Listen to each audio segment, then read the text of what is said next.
All right, you know what time it is. All right. Welcome back to Mt.Draftmore. Today, we're going to do a little bracket breakdown.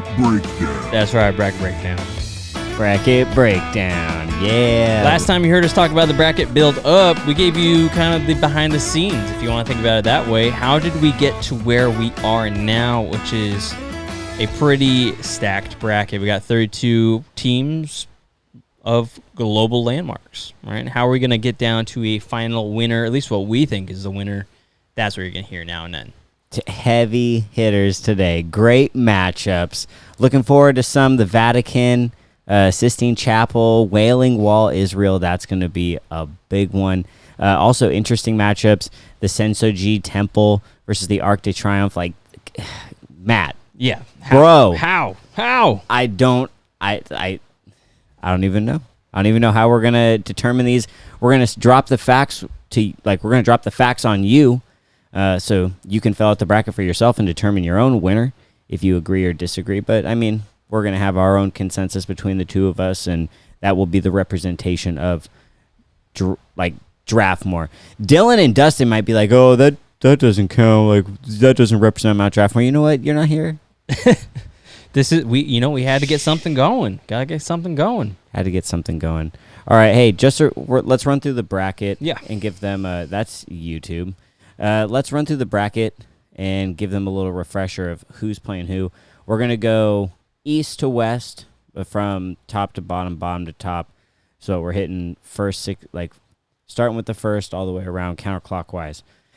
In the east, though, first round matchup: Statue of Liberty versus Burj Khalifa.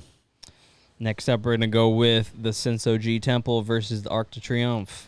The Hagia Sophia versus Big Ben. Taj Mahal versus Notre Dame. The Panama Canal versus the Sydney Opera House. The Neuschwanstein Castle versus St. Basil's Cathedral. Dude, you said that perfectly. Sistine Chapel versus the Wailing Wall. Statue of Genghis Khan versus the Eiffel Tower. That's right. And then over on the west, we have Japan's Mount Fuji versus the Great Wall of China. Terracotta Army versus Tibet, Mount Everest. Forbidden City versus Yellowstone. The Colosseum versus Stonehenge. Acropolis versus Victoria Falls. Easter Island Heads versus Machu Picchu. Chichen Itza versus the Grand Canyon. And then last but not least, the Matterhorn versus the Pyramids. And just to remind you, some people are going to be like, hey, how come you didn't match these things up? This would have been a great matchup with this. I already know. Why'd you put Greece, Acropolis versus Victoria Falls, a natural versus a man-made structure? Hey, that's how the seeding worked. We didn't. Well, it's not like random. We didn't pick the matchups and then assign the seeding. We assigned the seeding and that determined the matchups. That's how playoffs work. That's how sports works. Also, just deal with it. And hopefully your winner moves on. If it can't beat the other opponent, then it wouldn't have mattered moving on in the later rounds. So get out of here with that jazz. You don't want to hear it. Don't want to hear it. All right, so first round, first matchups. Starting in the east, we've got the Statue of Liberty versus the Burj Khalifa. Statue of Liberty coming in as the number 1 seed. A heavy hitter created. Oh, absolutely. He created in 1886. This is the symbol of freedom, right? Getting immigrants over into America, making America the blending pot that it is. It's the first thing you see. It's the first thing you see. It was a gift from the French.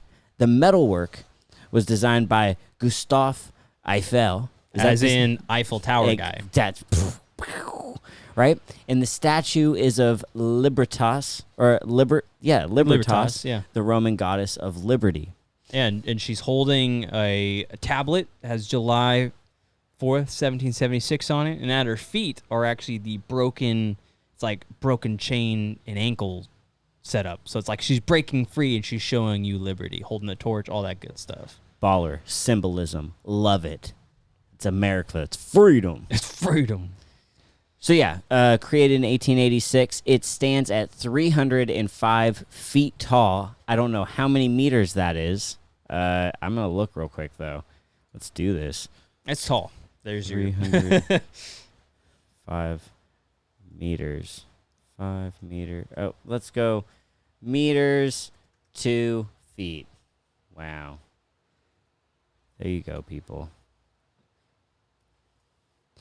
305 92 meters. Okay, so it's 92 meters. Let's add that to our little stat chart here. Because I feel like that's kind of important, right? Yeah, we understand that everybody else in the world uses meters. We use feet. It's so confusing. Okay, so 92 meters.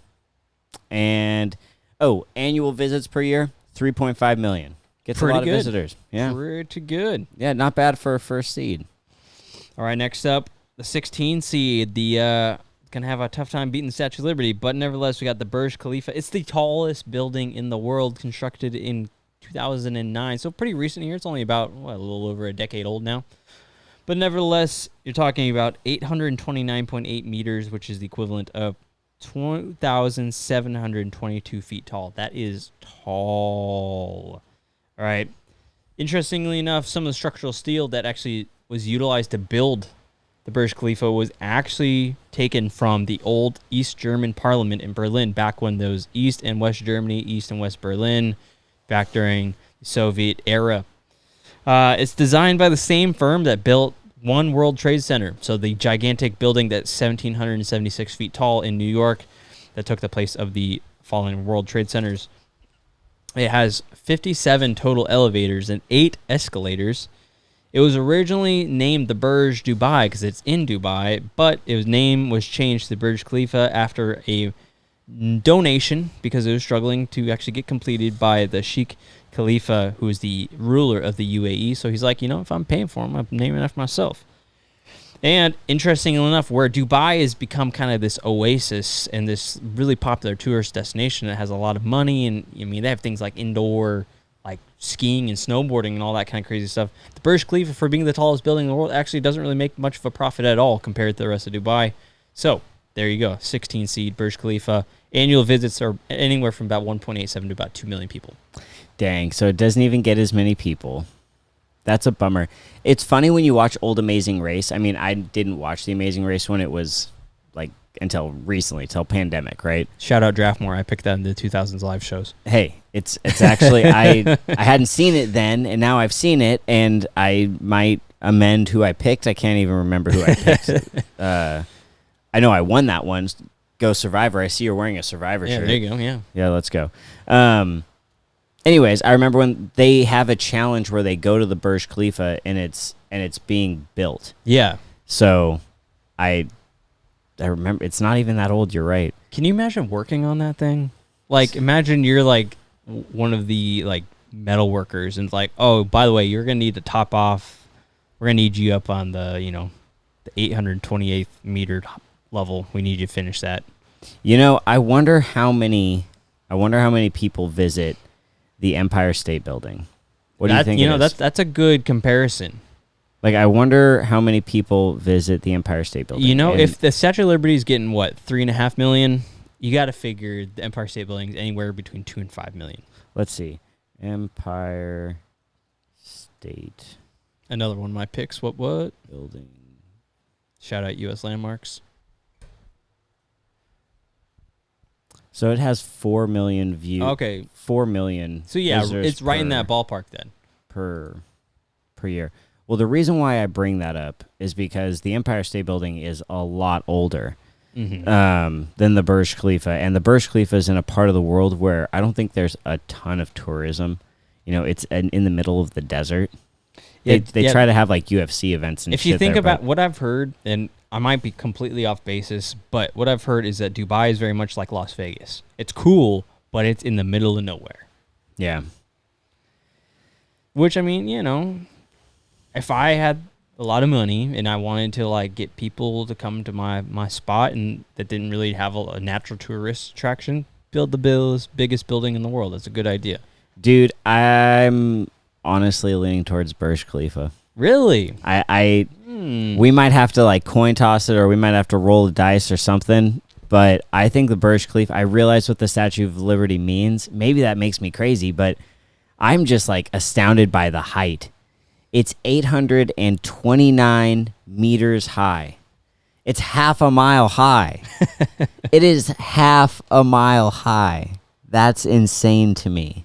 That's insane. See, while I agree that I think physically it is definitely the dominant force when you compare the two. You're Mr. Franchise. But at the same time, it just seems kind of like a store brand landmark. Oh, that's rude. You know what I'm saying? No, there's nothing like. What's the next tallest building?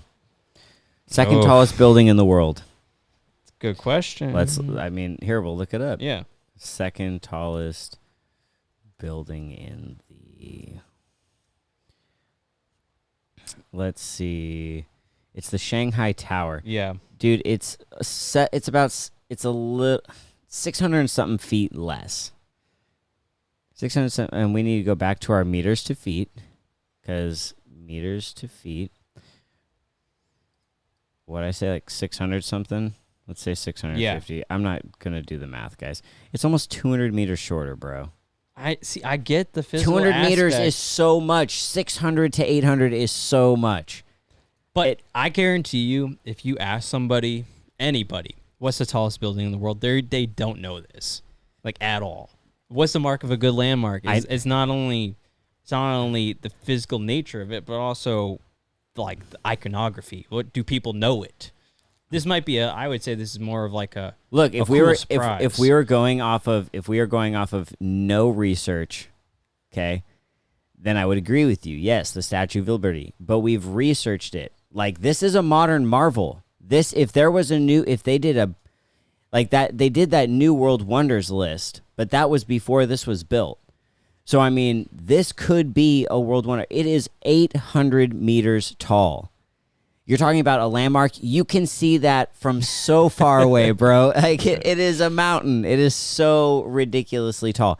When you're at the top of it, you can see the curvature of space. Like, all of you flat earthers, go to the top of the Burj Khalifa. You'll get proven wrong. There's your proof. I think we might have to do like a roll off for this, because I can't get over the story and the history behind the Statue of Liberty of like what it means to people when they see it. People haven't, like, think about it. You're like a poor like Irish immigrant in the dawn of the Industrial Revolution. You left home because you got nothing, and then you travel aboard this like rat infested boat, and you arrive in New York Harbor, and you see that, and you're like, we've made it. We've made it. You are so overwhelmed with emotion. And then, depending on who you are, there might be racism. You might get drafted into the military, but... Yeah, and you know what? The cities still have a bunch of rats and disease, and it's not But for that fleeting moment when you see that statue, it meant a lot to people. Yeah, but what have you done for me lately? Like, what have you done for me lately? Lady Liberty. 92 meters. 92 meters. It's not even an eighth of the size. And I get it. It's not about the size, it's about how you use it. Dude, Liberty. Burj Khalifa. We're gonna need that's gonna be a roll off. I'm picking Cinderella story for Burj Khalifa. You're picking against like that game against. It's so tall. Where's our dice? Virginia. Where is the dice? I don't think we got the dice on. So we're gonna have to do a random number generator. Oh my gosh. Well, here I can do that on. I can do that here in front of people. So do I just Google it? Yeah, random number generator. Let's do this. Okay, people. Random number. Oh, sweet. Okay, what do we want it to be? What do we want our max number to be? Let's just stick with what we got, 30. Give the people what they know. 30? Mm-hmm. I don't understand the significance of 30. It's a 30-sided die. Oh. Yeah. If this is just like a digital die. Oh, all right, digital die. So what are our numbers? Just whoever gets the highest roll. Oh, we're going to do it twice? Yeah, do it twice. All right, well, so first seed, first roll. All right, first seed, first roll. All right, Statue of Liberty. Yep. They rolled a 9. Okay, second roll. Seed. Second roll, here we go. 5! Yeah! Oh, my God. The Statue of Liberty moves on. Oh, my goodness. Okay, Statue of Liberty go. It is. That is crazy. Holy smokes. That's one where, like, the game went into overtime, and I just, I hit my free throws. Hey, you know what? I'm not gonna argue with it, because that's the nature of the game. Yeah. Yeah, that was oddly satisfying. Okay, rockin'. So our next matchup, we've got the Sensoji Temple and the Arc de Triomphe. And Sensoji Temple, that's over in Japan, y'all. Mm-hmm. And that thing is the most visited temple in the world. Just little. Yeah, like the most widely visited spiritual site. Bro, where'd you put this damn thing? Oh, there it is. Okay. Found it? All right. Damn, it's the oldest temple in Japan. Mm-hmm. Originally Buddhist, but became independent after World War II. So isn't it a like a Shinto? I think it's Shinto, yeah. Yeah. And it's the most widely visited spiritual site in the world, dedicated to the Bodhisattva. Bodhisattva. Yep. Okay. Of compassion. Dude, 30 million visits. Yep. 30 million visits. Holy smokes. And it was established in 645 AD. Mm-hmm. Dude, that's why it's a number 4 seed. This thing is a beast. And it's probably one of those ones, again, where people don't know about it, but if they've heard this, they'd be like, what? See, people, okay, hey, for everyone who's listening and who's also watching, and you hear the surprise in my voice, that's because, Matt did the research for the East, and I did the research for the West. So I'm kind of learning about the East with you. You know, we're pressed for time. We can only do so much, but we dive in deep on each of our sides. But, dude, holy smokes, that's crazy. 30 million people. Crazy. 30 million people. Holy smokes, that takes a big, fat steaming dump on everything. Eat that. Oh, dude, Statue of Liberty's going to have to play against them next. Yeah. Good luck. Oh, my goodness. Okay, well, that's Sensoji Cat. Yeah, and Temple. Other things that I've heard about too is that there's all sorts of crazy festivals that they host there. They got some crazy statues in it. Just seems like a pretty darn cool place. So, dude, Sensoji that's Temple. dope. Mm-hmm. That's sick. It's sick. Japan representing. All right, it's gonna have Arc de Triomphe. You're gonna have a hard time with this one, but nevertheless, the Arc de Triomphe. It's built in 1836. It is a gigantic arch, if you want to think about it. It honors those who fought and died for France in the French Revolution in the Napoleonic Wars. It actually has the names of all the French victories and generals inside and out. So if you actually go up close, you'd see basically kind of like an homage to French warfare, one way or another. It also has the tomb of the unknown soldier from World War I is smack dab in the middle of it. Beneath its vault, so kind of imagine going underneath the arch, smack dab in the middle. That's the tomb of the unknown soldier. And then it was the largest arch in the world until about 1938. So if you're talking about 100 years, you want some arch action? Get Arc de Triomphe. There you go. It also has 2 replicas of it. One's in Las Vegas and one's in New York City in Greenwich Village. So if you want to see something that's very similar, you could have a couple of options, but this is the OG original one that actually has all the history, the story, and the meaning. I imagine to French people, this is probably a very powerful place. It almost strikes me as the equivalent of us going to Arlington National Cemetery or any of the monuments on the Vietnam War Memorial or anything like that in Washington D.C. It probably has that same amount weight to it. Yeah, it has about 1.5 million people that visit annually. Yeah, it's a significant place in history for sure. I mean, there's pictures of when they transpose the one picture over a modern picture over an older picture, and it fades from color to gray, and they have ones of Hitler and the Nazis marching in. Yep. And then modern traffic because it's right in the middle of the road. What the hell? The placement. If it wasn't, I imagine when it was built, it wasn't surrounded by a road. It's probably a piazza or some. It's probably an open square of some kind. The French version of a plaza, right? But I will say though, if you look at an aerial photo, how perfectly aligned it is with it almost looks like the spokes of a wheel with these neighborhoods that branch out from it. It's pretty crazy if you look at those aerial photos. Oh man, this brings me back to the 64, the top 30. No, yeah, the 64, because we had to pick the 64. And I was trying to go with the Brandenburg Gate. Y'all, look up the Brandenburg Gate. It's way cool. Better than this freaking gate. I don't know why this one made. I mean, it was another roll-off situation. Yeah, I think we did do another roll-off for that, and freaking French won. But That German gate's way better. And it's not in the middle of the road. The French ones, this is an easy one for me. I'm going with the I'll go with the Sensoji Sensoji Temple as well. I thought originally thinking about this, I thought the arch would have a little bit more oomph behind it, but it probably means a lot to the French people, and I acknowledge that, but I don't know. Maybe it's one of those things where you gotta be there to see it. Yeah, maybe. But you know what? It ain't today, worth though. it. It's Not moving today. on. It's moving on against number 1 seed Statue of Liberty. Oh, jeez. It's going to be a good matchup. Hey, yeah. Oh, it's the 4 seed. My bad. Not 5. Can't disrespect it like that. Put some respect in his name. The Hagia Sophia versus Big Ben. This is our next matchup. Mm-hmm. And, went back to that number generator. My bad, y'all. Yeah. What are we thinking here?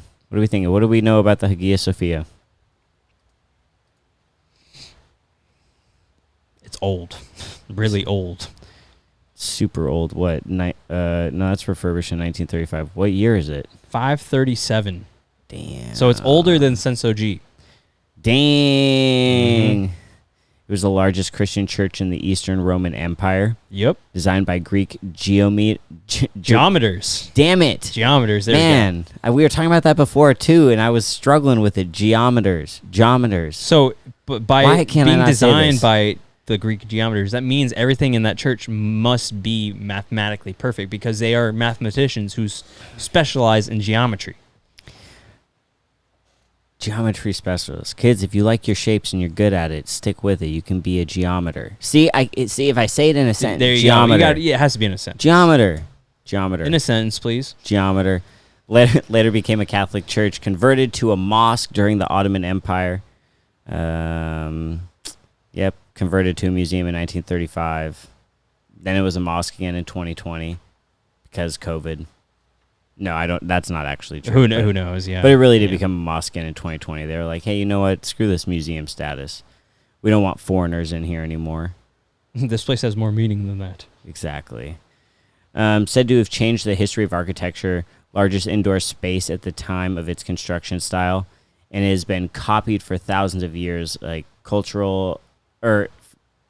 but it's been copied like culturally, architecturally.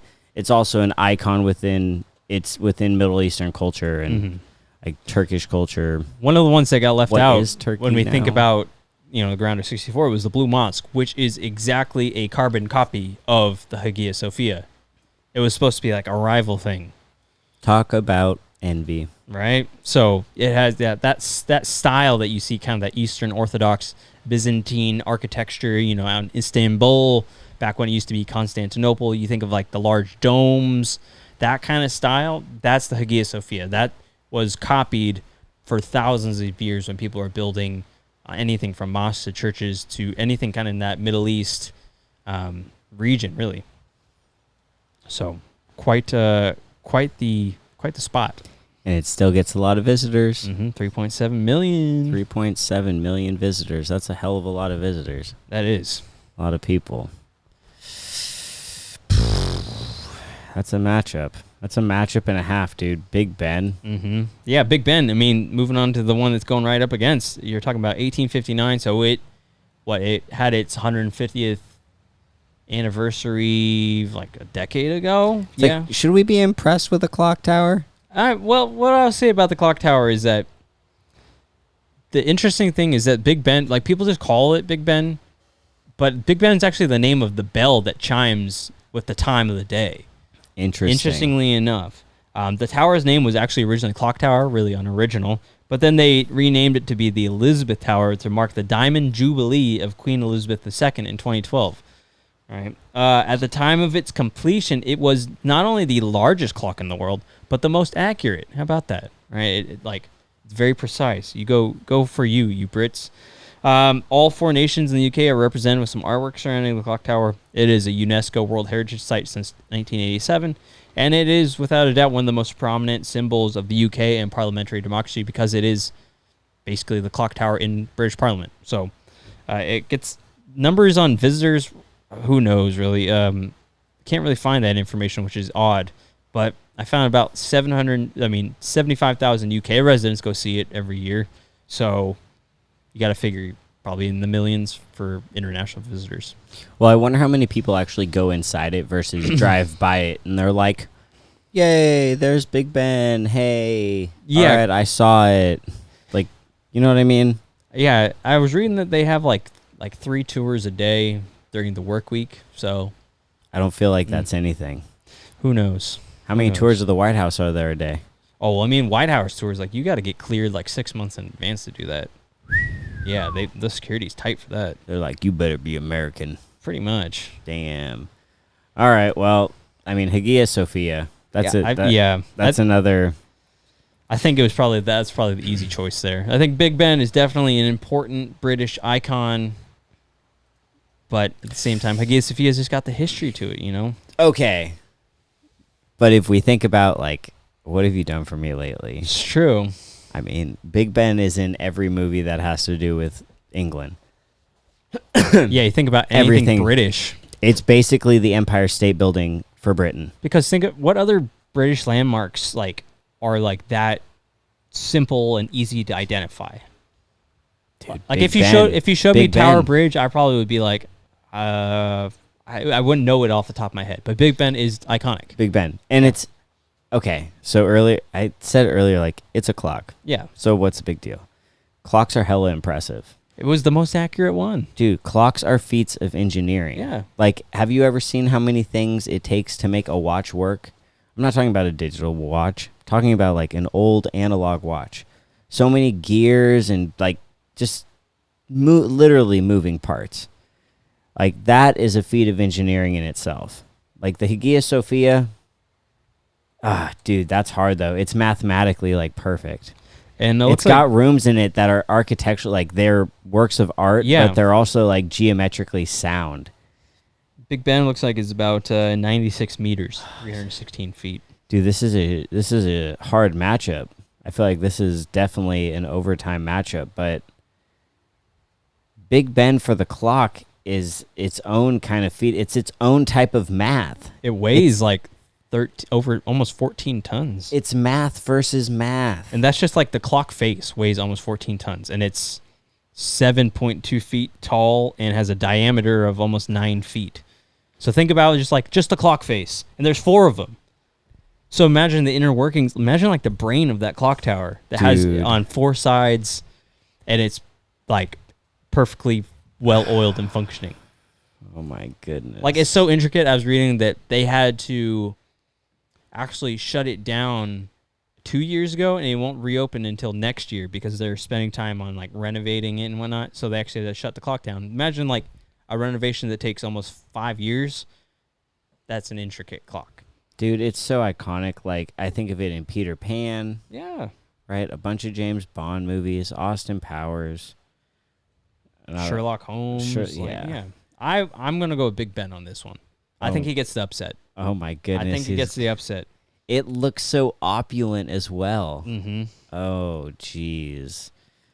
Oh, you know what? Well, nope. Let's give the people a little bit of fair share here. I mean, the let me give the Hagia Sophia like a little Give some love. love. It needs right? some love, yeah. It looks like something naturally out of the Star Wars universe. Oh, it's definitely like, Mos Eisley. It's or Naboo. Ooh, Naboo is actually a better comparison. It looks a lot like something from Naboo, and as a fan, I just feel like, wow, that is amazing. And the inside of it is absolutely astounding. Like, holy... I don't know what's more impressive, because what was the year for the Hagia Sophia again? 537. So in 537, they were making these beautiful arches that are perfect. Like, that thing is perfect. I can't get over it. I can't. I don't know. It's a work of art, honestly. This is hard. This is a hard one. Like, I know you're Big Ben. Big Ben inner clock. Let's see if it'll give me a picture of the inside. I saw the inner of the clock during Great Mouse Detective, but I don't know that I've ever seen it in real life. Wow, yeah, those are gigantic gears. Oh, dude, those are huge. But you know what? It's not as complicated as I would have expected. I bet you that's because it's been updated. Oh, yeah, it's probably been modernized over this course of the last 150 years. Dude, I think we have to go random generator. Yeah, I'd be satisfied with either one, honestly. Yeah. Random number generator. We're gonna do it again out of 30. And who's the top seed in this? The Hagia Sophia. Hagia Sophia, yep. So they're rolling a 13. 13. All right, that's pretty good. Yep. And oh my goodness, Big Ben loses by 2, 13-11. Well, Big Ben, you had a good run. Those are wow. So that's a matchup that we did not plan. That got matched up on its own, and I thought that was a really good matchup. Yeah. No, I mean, for different reasons that they are very competitive. In the very beginning, I was very steadfast, Hagia Sophia easily, and then we started talking about it, and I was like, Big Ben though, is pretty impressive. And then I pulled up the picture. I pulled up equal pictures of both of them, right? And the outside of Big Ben is amazing. Yeah, right. But the Hagia Sophia, both having that Naboo look, being from hundreds and hundreds of years ago. Oh, they built that with such rudimentary technology. So, again, just to justify that pick just a little bit, because I know a clock is really amazing. A 4-sided clock, that's amazing. But the fact that it's still standing, it's because of the geometry that made it. Mm-hmm. It's probably one of the strongest buildings in the world, honestly. If you think about their building techniques and use of archways and natural shapes to actually increase the strength and the load. Some engineers listening to this are like, yeah, he's right. Color me impressed. That's a great matchup. All right.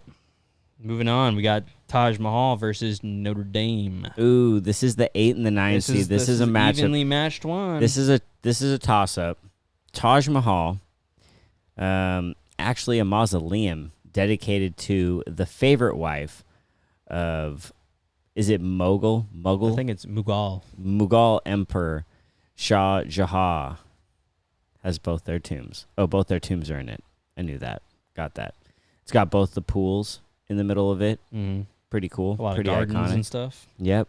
$956 million today. Is that how much it's made? Yeah, the cost of construction would be almost $1 billion in today's money.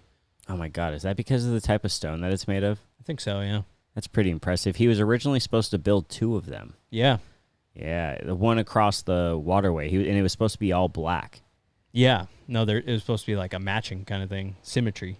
Yeah. The dualism. Dualism. Employed 20,000 artisans during its construction. Yup. That's pretty sweet. Built in 1653.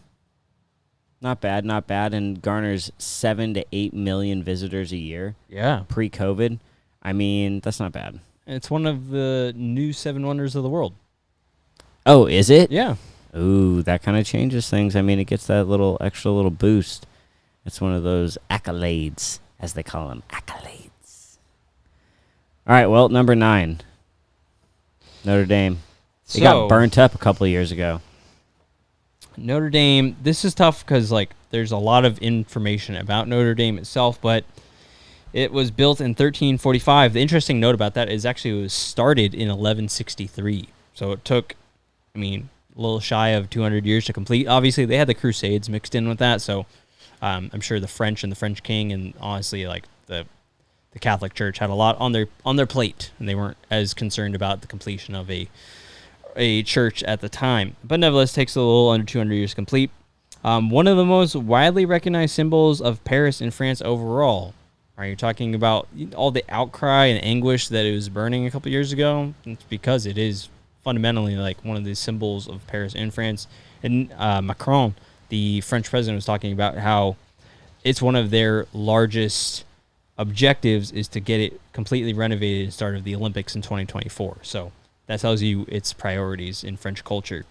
Outside of that, medieval Catholic Church, like I said, and it's just been one of the epicenters of really Catholicism in Europe, in Western Europe in particular. Outside of the Vatican City, you think about Notre Dame being one of those culturally and religiously significant locations. It's got that classic French Gothic style, all those flying buttresses and all that kind of stuff. It's a really striking building when you look at it, and it gets about 13 million visitors annually. And that should tell you its significance not only to the French people, but also to people around the world as a religious and cultural and architectural icon, really.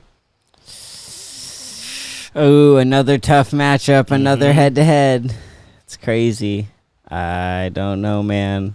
Sounds like you're kind of leaning with Notre Dame. I'm a little bit more on the Notre Dame side, but I also like it's not a super clear cut like line in the sand for me, because I also see the Taj Mahal as like super striking in itself. It's like I think that parcel of land that's on is like hundreds of acres. Like it's huge, dude.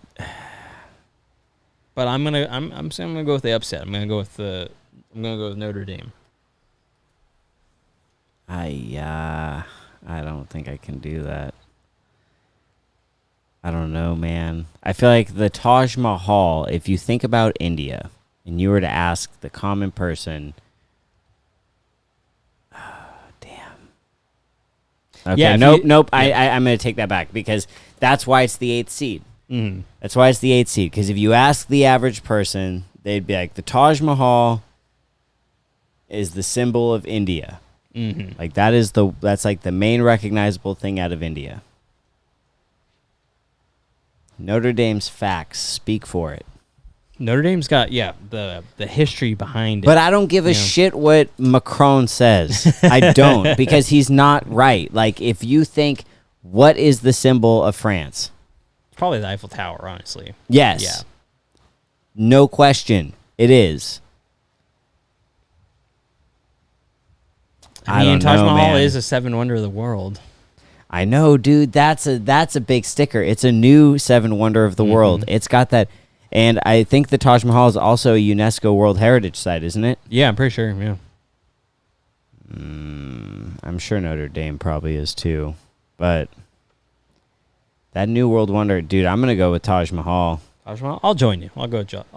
I switched my vote. I'll go with Taj Mahal. The Taj Mahal. Moving on. So we're gonna put Taj Mahal up there, and that's going to do it for this little quarter of the bracket. Yep. But we're still in round 1. Dude, you should be using the... Matt's on the soundboards, y'all. I know. He's running the soundboards. Normally, I run it during Mt.Draftmore, during Mt.Draftmore, but on bracket build-off and bracket breakdowns, Matt is running the board. I know. I gotta find our rounds. I think it's in bank 4, man. There it is. There you go. Round 2. No, we're still in round 1. Oh, well, round 1. You get what I'm saying. There you go. Round 1. There we go. I mean, there won't be a championship round, but maybe we can just make that. We'll just make that. Okay, so moving forward, we have the number 7 seed versus the number 10 seed, the Panama Canal versus the Sydney Opera House. Mm-hmm. And, I mean, we got, 7 to 10. That's still like a really good matchup normally in some March Madness type stuff. Close game, yeah. Here, this is going to be challenging just because at a first glance, Sydney looks pretty, but Panama is practical. It's more impressive. Yeah. So the Panama Canal was created in 1914. Took a long time to build. Took like a decade, yeah. Took a long time to build. And although it only has 1 million tourist visitors, it actually has ridiculous amounts of ships pass through it each year, 14,000, saving crews almost 8,000 miles by avoiding sailing around the tip of South America. Like that point meeting between the Atlantic and the Pacific Oceans. So it was built by the United States during the Roosevelt administration. That's Teddy Roosevelt for you guys. Oh, Teddy. And one of the most difficult and largest engineering projects in human history.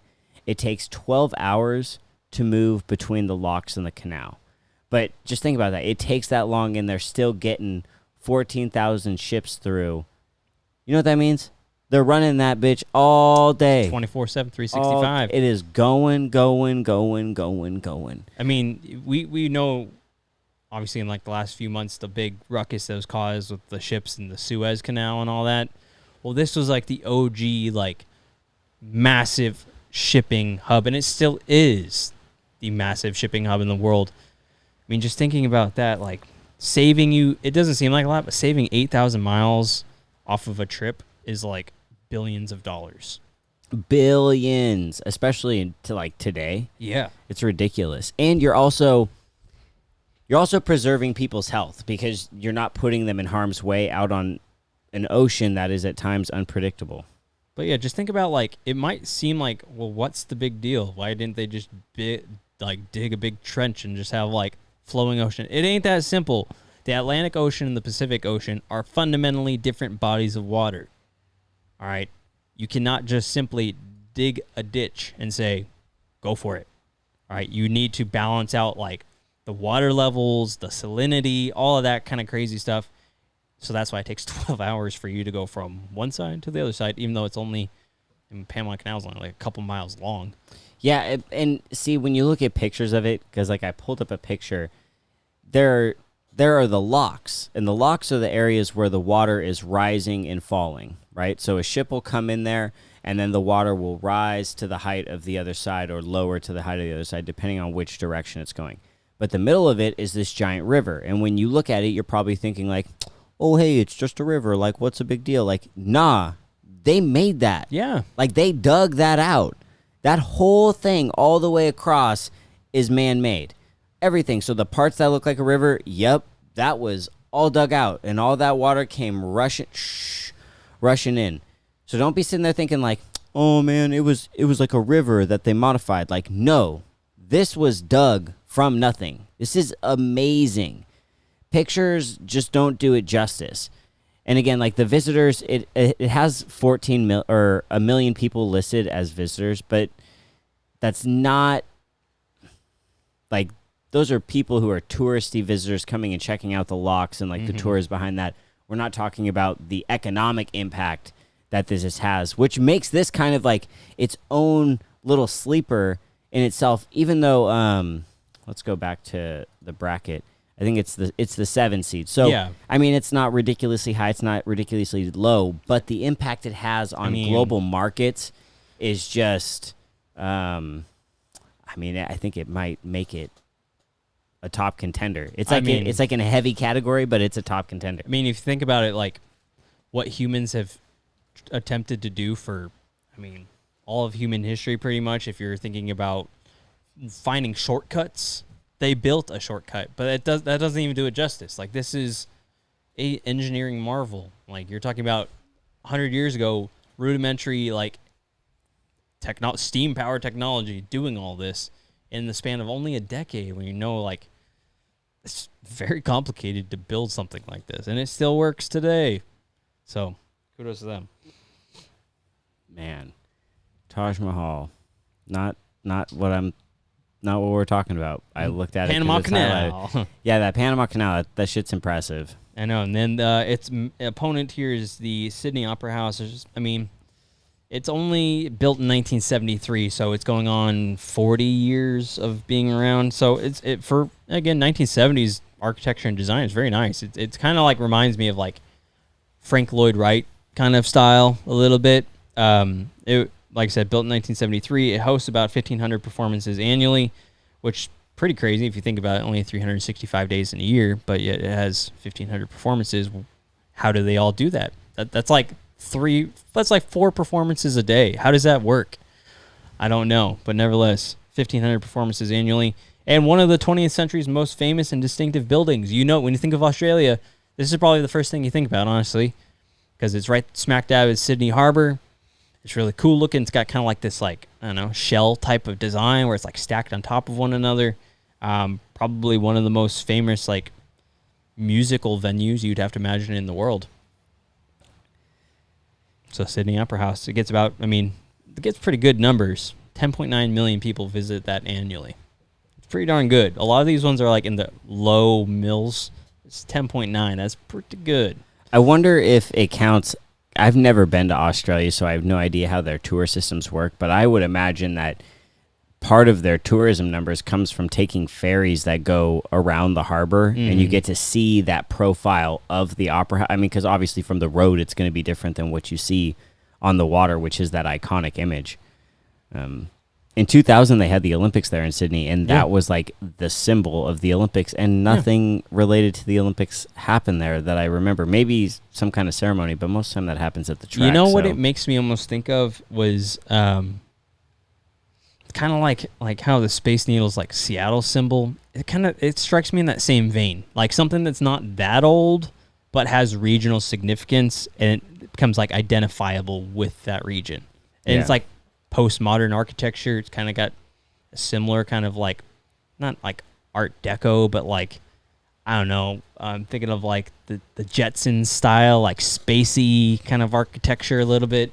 Yeah, You know, it's similar like kind of thing. it's like retro futurism. Yeah, exactly. Yeah. It's cool looking though, for sure. I'd like to go see it.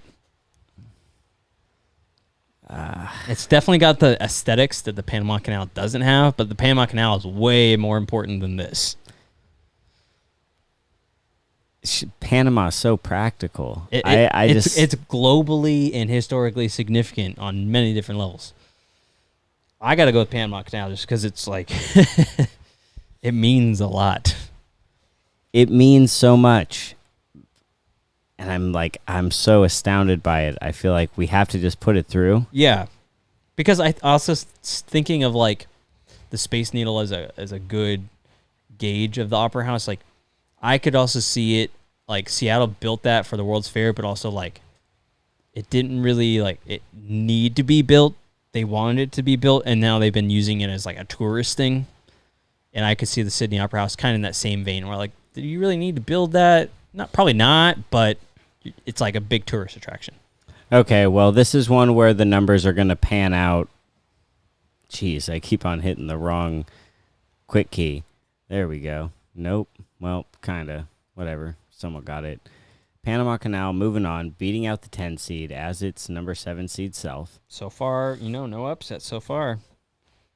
Let's see. India, Turkey, Japan. Oh, dude, you're so right. But that's not for a lack of trying. We had roll-offs, man. We had overtime games. We had overtime. Hold up. Which ones were overtime? Taj Mahal was not. Statue of Liberty was. Statue of Liberty was. The Hagia Sophia was. We're putting OTs next to those because you know what? Those were overtime decisions. They squeaked by. They squeaked. Oh, you know what? I clicked it on the wrong one. My bad. Because I shouldn't put it on them advancing. Yeah, there you go. Yeah. Okay. So they win in OT, not OY. Come on, Ben. There we go. And you said Hagia Sophia. Yeah, Hagia Sophia. Wait, because were you going for Big Ben? I switched. Oh, no, you're right. I was going for Big Ben. That's right. Yeah. No, I switched on Taj Mahal, I think. Yeah, Taj Mahal, that's the you one I switched. you flipped it. Okay, so we have Panama Canal beating out Sydney Opera House. All right. And that was not an overtime victory. That was just by decision. Straight across. Decision. Next, now we're starting to get that divide again. 6 seed versus the 11 seed. Say it for me. Neuschwanstein. Neuschwanstein. Yep. Neuschwanstein against St. Basil's Cathedral. This is an interesting one. Tell me why. Tell me why this is an interesting one. Because Neuschwanstein's got some cool history. Well, not cool history, but it's got like historically like interesting history. But St. Basil's, like I'll talk about it a little bit more, is singularly unique. There's nothing else like it. And like I'll explain what that means. But go for it. Neuschwanstein. Tell me about it. Commissioned by King Ludwig II of Bavaria as a retreat and in honor of Richard Wagner. Yeah, the composer. Like you got the you probably heard dun, dun, dun, dun, dun, dun, dun, dun, dun, dun, dun, dun, like Wagner. Yeah. Yep. That's dope fact. Right. Privately funded by Ludwig's own fortune rather than public funds. Come on now. Yeah, and this was like when you think about late 18, like I guess that'd be 19th century kind of industrial revolution. People weren't really on board for like monarchs using like public taxes to build stuff anymore. So this guy, like, kudos to him. He's doing his own thing. He's using his own money. Good for you. Yo, they don't even do that now. The Bills are trying to get a new stadium. Yeah. And they want the taxpayers to pay for it. And I was like, I like the Bills, but screw them. Yeah, this guy's like, I'm gonna build my own cool castle. It was construction began in 1869, but was never fully completed. but it was Ludwig's private residence. Yeah. Which is So pretty like dope. he was like I think he was a little bit older in his life when he started this, and probably had a grand master plan for it, but some things kind of didn't quite make it. Fun fact about the castle itself: there's actually another castle right down the road from it. It's like a big yellow castle. I couldn't tell you what it's called. I just remember from The Amazing Race, they had to go to this castle, and some of them went to the other one. It was like, oh, that was a Wrong castle. messed up, but it was in the clue. It said an iconic castle, and This is the iconic the Neuschwanstein. Neuschwanstein. The Neuschwanstein Castle is pretty iconic. I mean, I can't say it Yeah. just because I can't But I say know it it's doesn't mean it's not iconic. I mean, all the Disney castles, the Sleeping Beauty castle is modeled after it. Okay, it was a depot for art stolen by the Nazis during World War II due to its size and its secluded location because it's out in the woods. If you look up pictures. I'll show you. Yeah, look up pictures, but in the meantime, I'll also show you because this thing's pretty sweet. And an interesting note about like the Nazis like stashing their stolen art because like they were looting everything during the war, is that they not only did they use it to like store a lot of the art, but they like cataloged everything. Like this was like their staging area almost to like catalog exactly what they stole. And when the Americans came and like the Nazis surrendered this over, like that catalog, that physical catalog of all these pictures of these like famous works of art stolen from like France and other places is actually in our archives. Like if you go to the U.S. archives, like we have like this Nazi book of art pictures.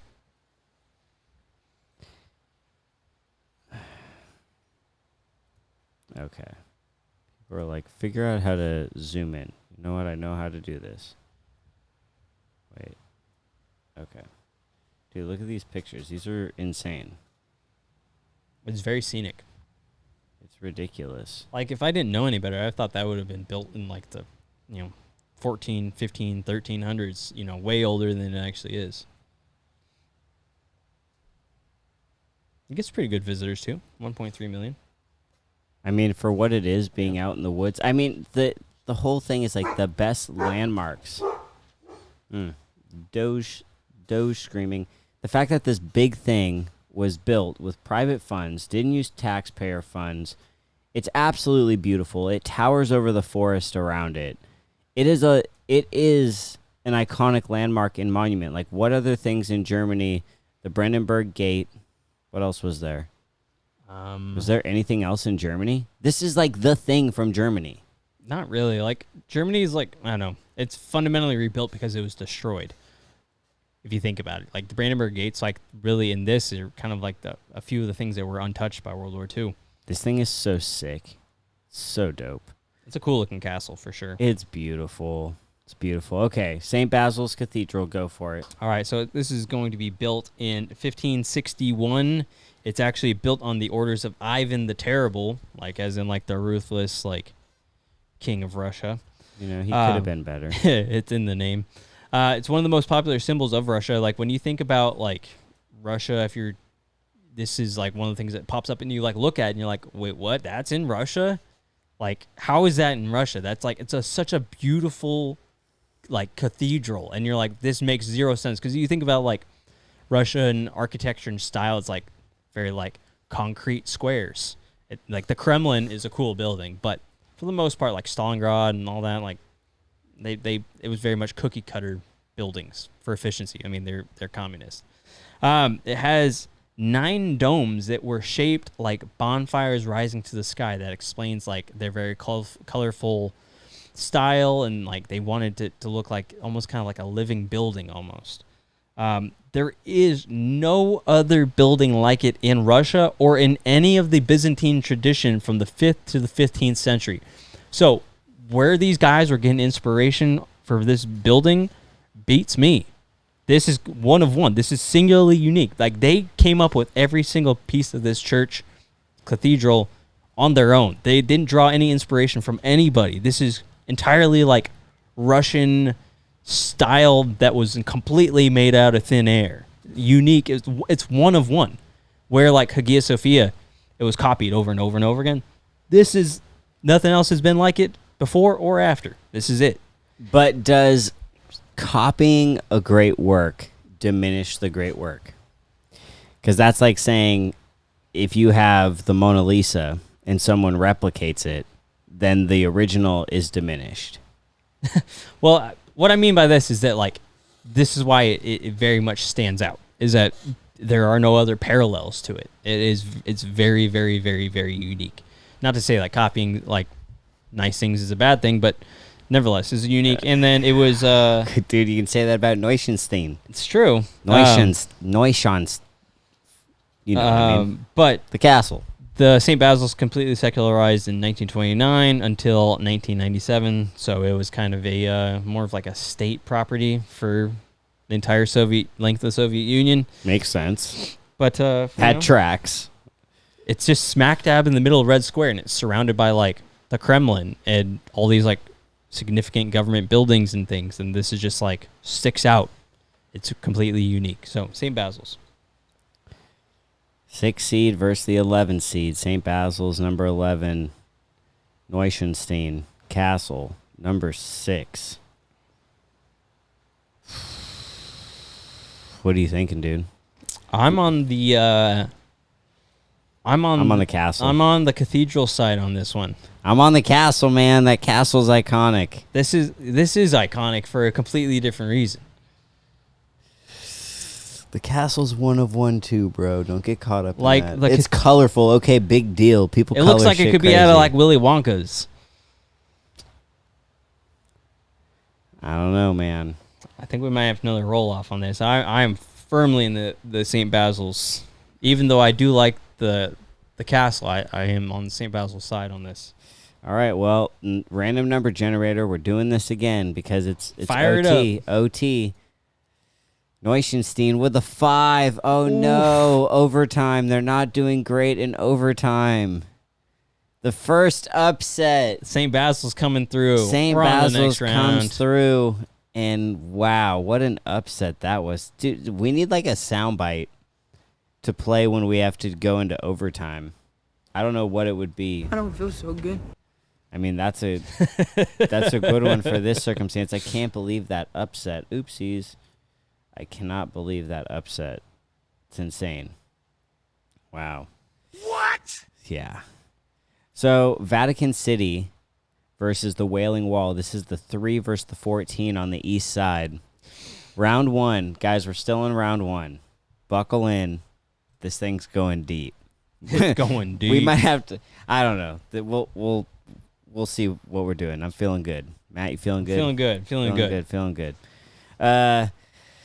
Vatican City, Sistine Chapel, Israel Wailing Wall, 3 and 14. This looks like a deep matchup, but I want to hope that it's something special. You looked into both of them. What do you think? I think like the importance is probably pretty like even on both of these, but this is one where I think like the aesthetics like takes over. Oh, geez. Okay, so the high seed in this is the Sistine Chapel. The 3rd seed in the whole in this half of the contest. I mean, it's a top contender here. We're talking about one of the heavy hitters. Established in 1508, one of the most sacred locations in Christendom, located in the Apostolic Palace in the Vatican City. I said that right? Yes. Okay. Site of the of Jesus. Why do they have to make things so interesting? Site of the Papal Conclave, where the new pope is selected. I just feel like, wow, can't even read today. Ceiling in the Last Judgment, painted by Michelangelo, and changed the course of Western art and regarded as one of the major accomplishments in human civilization. It's definitely interesting. Yeah. Yeah, I mean like that ceiling and like his art in there is like that's like the standard. That's for like what art. makes it. Yeah. That's what makes it what it is.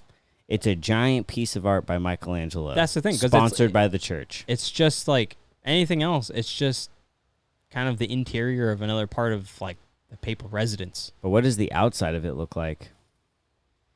That's a good question.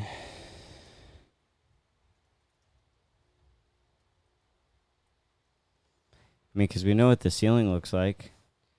Well, I think the thing is, I think it's just like a room within. Because it's kind of bland on the outside. Honestly, it's just another portion of the. All right, well, tell us about the Wailing Wall because I mean, that's who it's facing. Yeah, so the Wailing Wall, it is the holiest Jewish site in the world. It is part of the former second Jewish temple built by King Herod in the year 19 BCE, before Common Era. That's old. That's extremely old. All right, you're talking about this is right now. This is the oldest of the ones we've just talked about. This is the oldest landmark, without a doubt. Hold up, wait, what? Yeah. Say that again. This is the old of the ones, only the ones we've talked about, not the one, not the other side of the bracket. Just this, yeah. Okay. Okay. 19 BCE. That's old. Visited by Donald Trump himself. The second temple was destroyed in the year 70 AD, and this is the remaining portion of that temple. All right, tourists from around the world will come to insert a prayer into the wall. It is an extremely holy site. In fact, 750,000 people come here just during Passover. So millions annually, but just during Passover, almost a million on itself. So very holy site. A lot of religious significance and spiritual significance to a lot of people around the world. I mean, it may not get a bunch of visitors relative to other spots with its, but I mean, 750,000 during Passover. That's only and Passover is only like a month. Dude, that's crazy. That's so many people. So it is significant, but Sistine Chapel is like, that art is, there's no equivalent to it. Dude, I'm going to argue against you. I guess we're going to go into another overtime in this. I hope that the Wailing Wall can take this one, and I'll tell you why. And I think this is what would eliminate the Sistine Chapel later on. And it could become a sticking point for others moving on. Like the first rounds, I think there's a little bit of leeway. But as we get a little more nitpicky, the Sistine Chapel is not a landmark. It's not a monument. You know, like, it's a beautiful piece of art. It's really, like, no doubt its iconicness. Like, it's inside of a building. Like, the outside of the building is, like, if you Google it, there is not a single picture of the outside of that building. If you didn't know it was there, you wouldn't know. Because this is, like, that's just not what it is. The Wailing Wall, it's a wall. Is it going to lose to other things in the future? I think both of these probably would. They're a great matchup head-to-head. But if we're talking about a landmark, just like, which one garners more people? It's hard because the Sistine Chapel has, like, an accurate number versus the Wailing Wall. It's not counting. They're not counting the amount of people that come to pray at it, because you're going to have people that come daily. Does a repeat count as a visit? Yeah, that's a good point. If I go through the turnstile at Disneyland multiple times a year, those are multiple visits. I mean, I bet you the Wailing Wall is close, and the fact that it's a Jewish site, and they make up such a small percentage of the population for who would actually go there. Dude, I think I'm going with the Wailing Wall on this one. Send it to the generator. Sending it to the generator. Need a generator button, too. All right, so first number rolling up. We've been doing the high seats first, so Sistine Chapel. Damn, rolling a strong 18. That's a good roll right there. Come on, Wailing Wall, let's go. You need to have a big overtime right here. Big overtime. What's it getting? 30. There you go. Let's go. They had the perfect overtime. The Wailing Wall is moving on, and like I said, we don't know how it's going to do moving forward, but it can say that two upsets in a row. Dude, that is really sick. I'm excited. I got to correct the St. Basil's because that was also an overtime victory. Nice. All right. So to conclude us out in round number 1 here on the east side of the bracket, we've got the Genghis Khan statue and the Eiffel Tower. Tell us about the Genghis Khan statue. Oh, that's me. I have to tell you. Well, let me tell you about the Genghis Khan statue as I try to sound like Dylan. All kinds of. It's really shiny, sitting out in the open. Let me show you a cool image of that really quickly. Command, boom. Look at that. Look at that number generator. Genghis. I mean, there's not really a lot to say about the Genghis Khan monument or statue because it's more of like a visual wonder in itself. Like, look at this thing. Holy smokes. Yeah, in fact, there are really no facts other than the size of it. Yeah, I mean, that's what I was saying. Like, it's 131 feet tall. It costs about $4 million to build by a Mongolian company, the Genko Tour Bureau. So it's definitely built as probably like a tourist attraction. Yes, although the numbers for tourism, can't find them. You can't find them, though. Can't find them. Because who's going to, like, Mongolia? It was built in 2008, pardon me. Oh. It looks amazing. It looks like something out of a video game. Like, for real. It doesn't look real. Yeah. But, I mean, it's out there. It's sitting 131 feet up. I mean, should we be impressed by 131 feet? We have this meters to feet. Oh, geez. 131. That doesn't sound dope at all. That's 39 meters? Get out of here. That means the Statue of Liberty is like 3 times as tall. How tall is the Eiffel Tower? It's like over 1,000 feet tall. Is it? Yeah, 1,063 feet tall. Well, it wins in height. Yep. 324 meters. That's pretty high up. Okay, tell me about the Eiffel Tower. All right, so it's built in 1889 as part of the Paris World Fair.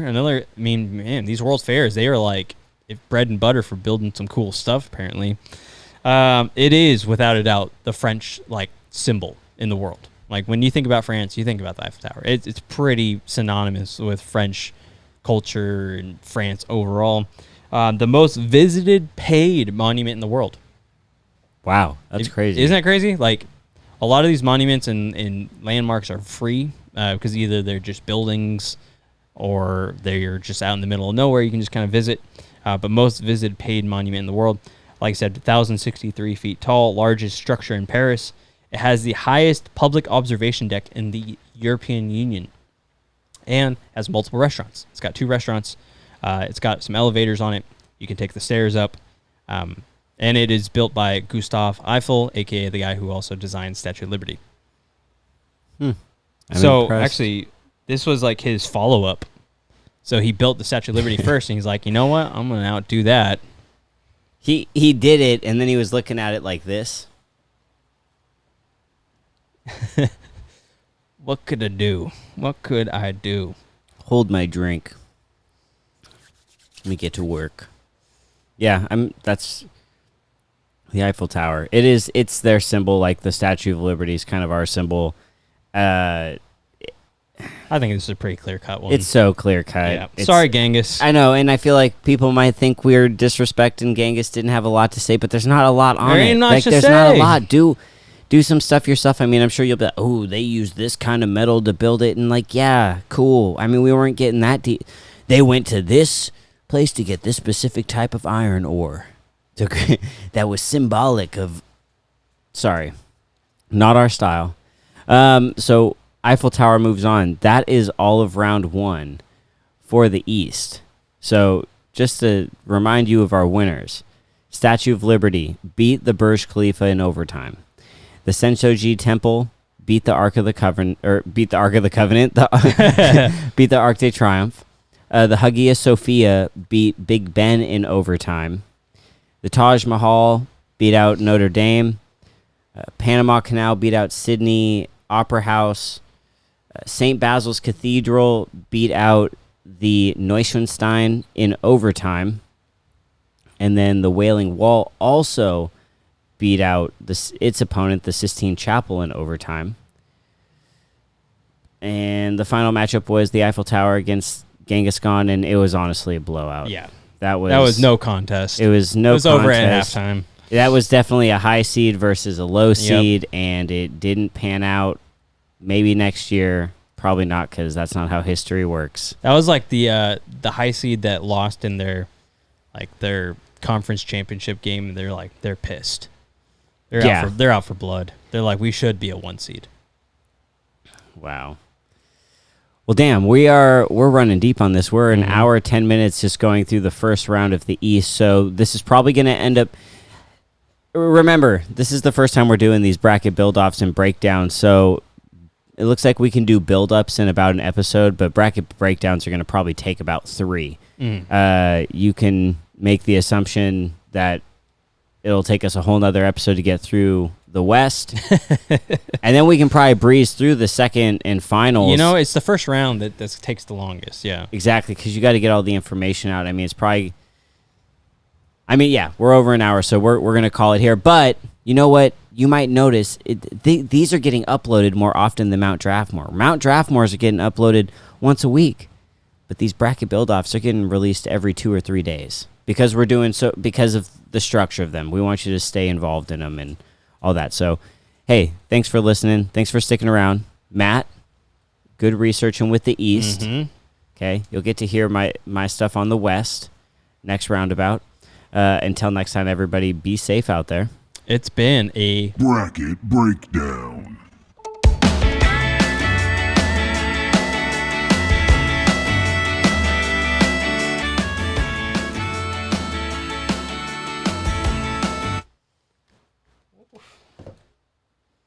lengthy one.